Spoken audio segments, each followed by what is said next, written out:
Hello दोस्तों, स्वागत है आप सबका मेरा YouTube चैनल रोहिणी क्लासेस में। तो आज हम शिक्षा एवं रोजगार से जुड़ी हुई खबरों को जानेंगे। तो देखिए, हमारी पहली खबर है 69,000 शिक्षक भर्ती की सुनवाई संबंधी सूचना। आरक्षण के संबंध में सुप्रीम कोर्ट ने जारी की जनहित याचिका। अंतिम वर्ष के छात्रों की परीक्षा निश्चित। अन्य भी महत्वपूर्ण खबरें इसमें शामिल है। तो मैं ऐसे ही आपके लिए अपडेट लेके आती रहूंगी। तो प्लीज़ गाइस, चैनल को सब्सक्राइब ना किया हो तो कर लें और बेल आइकन प्रेस कर लें। तो चलिए स्टार्ट करते हैं। हमारी पहली खबर है 69,000 शिक्षक भर्ती से रिलेटेड। कल इसकी सुनवाई थी। तो पीएच आरक्षण मामले में सरकार की तरफ से काउंटर फाइल कर दिया गया है। सरकार ने काउंटर में बताया कि पीएच को 4% आरक्षण दिया गया है। 4% पीएच के 4 श्रेणी, 1-1% अलग अलग श्रेणियों में दिया गया है। सरकार ने यह भी बताया कि चौथी श्रेणी में 1% सीट नहीं भर पाई, इसलिए बचा हुआ 1% बाकी 3% श्रेणी में बांट दिया गया। सरकार ने मुकदमा खारिज करने की दरख्वास्त की। अगली खबर भी 69,000 शिक्षक भर्ती से ही रिलेटेड है कि 2 केस लगे हुए थे कल, जिनमें से कोई सुनवाई नहीं हो पाई। आंसर की वाला मामला भी जो है बेंच उठ गई और लोहा सिंह एमआरसी प्रकरण का नंबर ही नहीं आया। अगली खबर भी 69,000 भर्ती से ही रिलेटेड है। आवेदन में त्रुटि करने वालों के प्रत्यावेदन पर विचार का निर्देश। यानी कि 69,000 शिक्षक भर्ती आवेदन में गलती करने वाले अभ्यर्थियों को राहत देते हुए हाईकोर्ट ने बेसिक शिक्षा परिषद को निर्देश दिया है कि अभ्यर्थियों के प्रत्यावेदन पर नियमानुसार निर्णय लिया जाए। आवेदन भरते समय त्रुटि करने वाले दर्जनों अभ्यर्थियों ने हाईकोर्ट में अलग अलग याचिकाएं दाखिल की थी। लक्ष्मी देवी व 16 अन्य व उषा देवी व अन्य आदि की याचिकाओं पर न्यायमूर्ति पंकज भाटिया ने सुनवाई की। याचिगण का पक्ष रख रहे अधिवक्ता सीमान सिंह का कहना है कि याचिगण ने 69,000 सहायक अध्यापक भर्ती के लिए आवेदन किया था। गलती से आवेदन के पहले कॉलम में उन्होंने अपनी प्रशिक्षण संबंधी योग्यता भर दी, जिससे उनका आवेदन स्वीकार नहीं किया जा रहा है। अगली खबर भी 69,000 सहायक अध्यापक भर्ती से ही रिलेटेड है। आवेदन के समय योग्यता न रखने वाले को नियुक्ति का अधिकार नहीं, कहा हाईकोर्ट ने। इलाहाबाद हाईकोर्ट ने कहा कि आवेदन के समय योग्यता न रखने वाले को नियुक्ति पर विचार के लिए मांग करने का अधिकार नहीं है। कोर्ट ने सहायक अध्यापक भर्ती में आवेदन के बाद बीटीसी कोर्स पूरा करने वाले याची को राहत देने से इनकार करते हुए याचिका खारिज कर दी है। यह आदेश न्यायमूर्ति पंकज भाटिया ने सचिन पुरोहित की याचिका पर दिया है। याची का कहना था कि उसने सहायक अध्यापक भर्ती 2019 में आवेदन किया। यह बीटीसी 2015 बैच का छात्र है, लेकिन द्वितीय सेमेस्टर में फेल हो गया था। फिर बाद में वह परीक्षा देने में सफल घोषित हो गया, लेकिन सहायक अध्यापक भर्ती आवेदन भरते समय वह बीटीसी पास नहीं था, इसलिए उसकी नियुक्ति पर विचार नहीं किया गया और इस पर कोर्ट में याचिका दाखिल की। और याची का कहना था कि नियुक्ति के समय उसने योग्यता हासिल कर ली, इसलिए उसकी भी नियुक्ति पर विचार किया जाए, लेकिन कोर्ट ने उसके तर्क को सही नहीं माना। अगली खबर है बीएड में प्रवेश और परीक्षा के लिए जो है नई गाइडलाइन जारी। तो पढ़ाई के 200 दिन पूरे होने पर वार्षिक परीक्षा करा सकते विश्वविद्यालय। कोरोना काल में बीएड के प्रवेश से लेकर वार्षिक परीक्षा कराने की guideline national council for teacher education NCTE ने जारी कर दिया है। एहतियात के साथ कॉलेजों में प्रवेश प्रक्रिया पूरी कराई जाए, जबकि पढ़ाई के 200 दिन पूरे होने के बाद विश्वविद्यालय प्रशासन परीक्षा करा सकते हैं। तो ये गाइडलाइन जारी हुई है। ये है प्रवेश की गाइडलाइन। देखिए क्या क्या है। एक कक्ष में एक ही काउंटर होगा।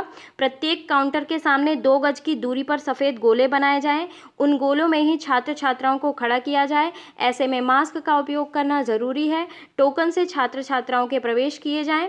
प्रवेश के दौरान उनकी थर्मल स्क्रीनिंग हो। शौचालय पेयजल वाले स्थानों में सैनिटाइज किया जाए उन्हें। काउंसलिंग के दौरान दस्तावेज सत्यापन के स्थान सैनिटाइज किए जाएं। कॉलेजों में कर्मचारियों के रोटेशन में ड्यूटी लगाई जाए। अगली खबर है नीट जेईई से रिलेटेड छात्रों की परीक्षा, नेताओं की सियासत।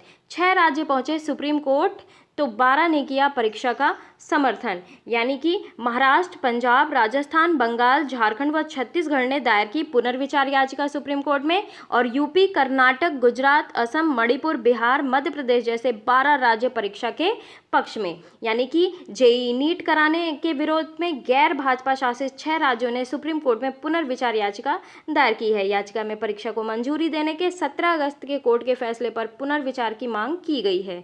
ठीक है। वहीं उत्तर प्रदेश, कर्नाटक, मध्य प्रदेश, असम, मणिपुर, नागालैंड, बिहार समेत 12 भाजपा शासित राज्यों और केंद्र शासित प्रदेश जम्मू कश्मीर व लद्दाख ने परीक्षा का समर्थन किया है। देखिए, परीक्षा या फिर बच्चों के फ्यूचर को लेके ना सियासत नहीं होनी चाहिए, मेरा मानना ये है, क्योंकि उनके फ्यूचर का सवाल है। तो जो है मुझे भी यही लगता है कि परीक्षा हो जानी चाहिए। अगर प्रिकॉशन के साथ परीक्षा हो रही है तो इसमें कोई हर्ज वाली बात नहीं है, क्योंकि साल बर्बाद नहीं होने चाहिए स्टूडेंट्स का। अगली खबर है, इलाहाबाद विश्वविद्यालय की परीक्षाएं सितंबर के दूसरे सप्ताह से संभावित। तो एक सप्ताह में सेमेस्टर और 22 दिनों में पूरी होगी वार्षिक परीक्षाएं। तो सुप्रीम कोर्ट से परीक्षाओं के आयोजन को हरी झंडी मिलने के बाद इलाहाबाद विश्वविद्यालय में भी अंतिम वर्ष और अंतिम सेमेस्टर की परीक्षाएं कराने की तैयारी शुरू हो गई है। परीक्षाएं सितंबर के दूसरे सप्ताह से कराने की योजना है। इलाहाबाद विश्वविद्यालय प्रशासन सोमवार को परीक्षा तिथि जारी कर सकता है। हालांकि परीक्षा का प्रस्तावित कार्यक्रम तैयार किया जा चुका है। अगली खबर है, वेतन नहीं मिलने से निजी शिक्षक परेशान, नौकरी पर भी बना संकट। तो देखिए, किसी के घर में राशन नहीं है तो कोई जमा नहीं कर पा रहा है बच्चों की फीस। सरकारी दावे के बाद भी निजी स्कूल प्रबंधन शिक्षकों और कर्मचारियों के वेतन नहीं दे रहे हैं। खासकर वित्त विहीन स्कूलों के शिक्षक तो भूखमरी की कगार पे आ गए हैं। और शिक्षक विधायक मुकेश त्रिपाठी ने वित्त विहीन स्कूलों के शिक्षकों के वेतन नहीं मिलने के मामले को विधान परिषद में उठाया। उन्होंने सरकार से 15,000 मानदेय देने की बात की। नाम न छापने की शर्त पर एक शिक्षक ने बताया कि निजी स्कूल तो अभिभावकों की ओर से फीस जमा करने की देरी होने पर बच्चों की ऑनलाइन क्लास बंद कर देते हैं, नोटिस भेजकर फीस जमा करने के दबाव बनाते हैं। और ऐसे में स्कूल वाले का यह कहना है कि फीस नहीं जमा होने से यह वेतन नहीं दे पा रहे हैं। अगली खबर है, यूपी में सीरो सर्वे पर ही कोरोना वायरस का ग्रहण, यानी कि जिन पर सर्वे कराने की जिम्मेदारी वही कोरोना पॉजिटिव। अब देखिए, कोरोना के मामले इतने ज़्यादा बढ़ रहे हैं ना। देखिए, फिलहाल नहीं शुरू हो सका 11 जिलों में सर्वे का काम। तो यूपी में कोरोना वायरस के सामुदायिक संक्रमण का पता लगाने के लिए शुरू होने वाले सीरो सर्वे पर कोरोना वायरस का ग्रहण लग गया है। प्रदेश के 11 जिले में सर्वे का काम शुरू होना था, लेकिन जिन पर सर्वे कराने की जिम्मेदारी थी उन्हीं पर जो है कोरोना पॉजिटिव पाए गए हैं। हमारी अगली खबर है, 99% छात्रों को पहली पसंद की परीक्षा केंद्र, यानी कि आईआईटी ने छात्रों को भरोसा दिलाया कि जेईई एडवांस में 99% छात्रों को उनकी पहली पसंद की परीक्षा केंद्र मिलेंगे। सभी 23 आईआईटी और जेईई के advance chairman professor Siddharth Pandey ने राज्यों संघ शासित प्रदेशों को पत्र लिखा। इनमें से परीक्षा के दिन छात्रों के परीक्षा केंद्र और पहुंचने के लिए विशेष बस सुविधाएं मुहैया करवाएं। अगली खबर है, सुप्रीम कोर्ट ने राज्यों में अल्पसंख्यकों की पहचान के लिए केंद्र से मांगा जवाब, यानी कि सुप्रीम कोर्ट ने एक जनहित याचिका पर जनसंख्या के आधार पर राज्यवार अल्पसंख्यकों की पहचान करने को लेकर केंद्र सरकार से जवाब मांगा है। याचिका में राष्ट्रीय अल्पसंख्यक शैक्षणिक संस्थान अधिनियम 2004 की धारा 2F के प्रावधान को भी चुनौती दी गई है। Justice Sanjay Kishan Kaul, justice Ajay Rastogi, justice Aniruddha Bose की पीठ ने अश्विनी उपाध्याय की याचिका पर गृह विधि और कानून व अल्पसंख्यक मामलों में जो है मंत्रालय में नोटिस जारी करते हुए 6 हफ्ते में जवाब मांगा है। यानी कि याचिकाकर्ता का ये कहना है कि यहूदी और हिंदू धर्म के अनुयायियों को पसंद के शैक्षिक संस्थान चलाने के मौलिक अधिकार से वंचित किया जा रहा है। मुस्लिम जो लक्षद्वीप 96.58%, कश्मीर में बहुसंख्यक है, और लद्दाख, असम और जो है वेस्ट बंगाल, केरल, यूपी वह बिहार में बड़ी संख्या में है, उन्हें पसंद के शैक्षणिक संस्थान चलाने की इजाज़त है। तो ये चीज़ का मामला है।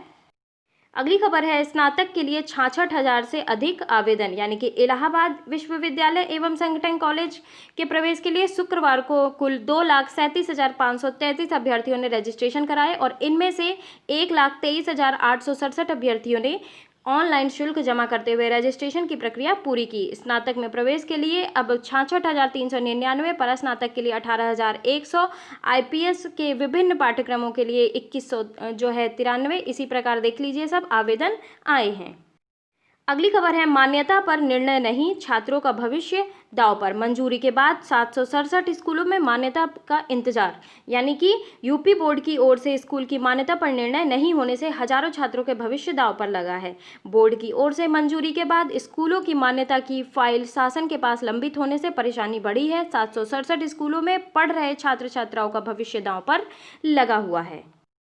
अगली खबर है, दिल्ली पुलिस केंद्रीय सशस्त्र एवं उप निरीक्षकों की मेडिकल परीक्षा शुरू, यानी कि कोरोना संक्रमण घोषित किए गए लॉकडाउन में कई परीक्षाओं का काम स्थगित कर दिया गया है और अब उसे धीरे धीरे पटरी पर लाने का प्रयास किया जा रहा है। इसके तहत कर्मचारी चयन आयोग द्वारा निकाली गई दिल्ली पुलिस व केंद्रीय सशस्त्र में निरीक्षण परीक्षा 2018 के अभ्यर्थियों की स्थगित मेडिकल परीक्षा पुनः आरंभ कर दी गई है।